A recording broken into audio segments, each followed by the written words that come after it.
Hello and welcome to the show. I'm here with Jared today. Good, good lad.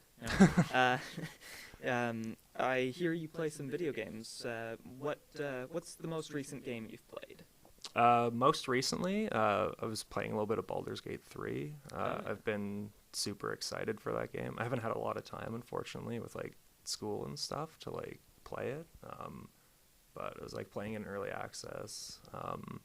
Baldur's Gate 2 is like one of the most nostalgic games for me. I didn't even play it that much as a kid, but like, like I don't know if you have it when like sounds from video games and stuff from like opening something or like attack sounds and stuff like that are just like super nostalgic, and like that's probably like Baldur's Gate 2 is probably like the top game for that.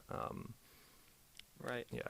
And so Baldur's Gate 3 is it's heavily based around the D&D world, right? Yes, that's right. Yeah. They it's like in the D&D world, and then they have like their like little like specific like slice of story that they're telling. But it's all like it's the D&D universe with like the lore and everything. It's the like mechanics of like actual tabletop D&D too. So like when you're playing the game, like you're doing virtual dice rolls for like all your skill checks and stuff like that. Wow, that's really complex. That's actually quite cool. Yeah. And that of course adds into the mix of things like proficiencies and other things that D&D characters have. So out of interest, what race and class did you choose for your first character? I was playing a half orc druid. Oh yeah. Which I just thought was an interesting combination because they have like a little blurb about each of the races when you're doing your character creation. And everyone is always like, oh, orcs like pretty like typically angry like Right. race and stuff like that. But the way that they described it was they're either like it's just they're very emotional, so they can either be very angry or they can be like incredibly like compassionate and kind as well. They don't necessarily have to be like just like big like macho like rage machines. And so I'm like, oh, it would be kind of like a cool little character to have like the half orc who like just really cares for like nature and animals and stuff like that. So I went with the druid there. That's a really cool idea.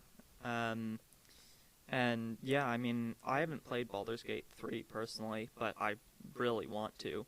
My first D&D character, though, Dungeons and Dragons, of course, is it was also a half orc. It was a paladin, though. Oh, cool. So he is, righteous man, I guess, or Yeah. righteous half orc, I should say. And he, Half man. yeah, exactly. And he was quite the tank, I have to say.